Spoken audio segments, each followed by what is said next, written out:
A Dallas priest missing, accused of sexual abuse and theft. Tonight, new information about what the diocese knew and when. Welcome to News 8 at 5. I'm Marisa Vedra, in tonight for Cynthia. I'm John McKay. It's the story that rocked North Texas Catholics this weekend. Channel 8's Tiffany Liu is live tonight. She's at St. Cecilia's. She's seeking some answers for us. Tiffany?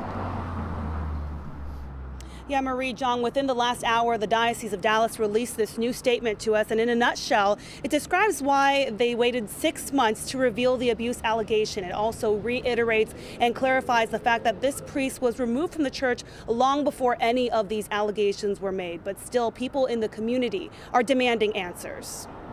I was raped, yes. For 5 years, Paul says he survived abuse at the hands of a Dallas priest. My abuse started when I was 12. He heard yesterday the newest case with 3 new victims. From the diocese. Paul wants answers. The facts just don't add up. Over the weekend, light shed on the latest investigation of child sex abuse at the Diocese of Dallas. The alleged criminal offenses reportedly occurred more than a decade ago. During Mass, Bishop Edward Burns told parishioners at St. Cecilia Catholic Church, Reverend Edmundo Paredes is being investigated for criminal sexual acts on 3 men when they were teenagers. They came forward together. But if 3 victims came forward in February, why did it take 6 months to release it to the public?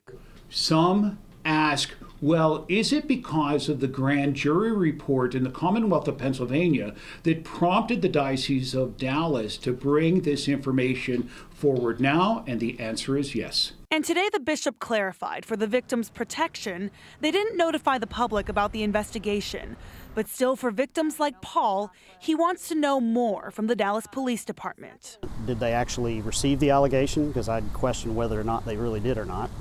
And if so, what did they do about it? We reached out to DPD multiple times, and they're looking into our request. I would welcome hearing from the chief about the status of this investigation. Paul's biggest fear is there are more victims out there. So do I think it's just 3? No, I think it's to a power of 3.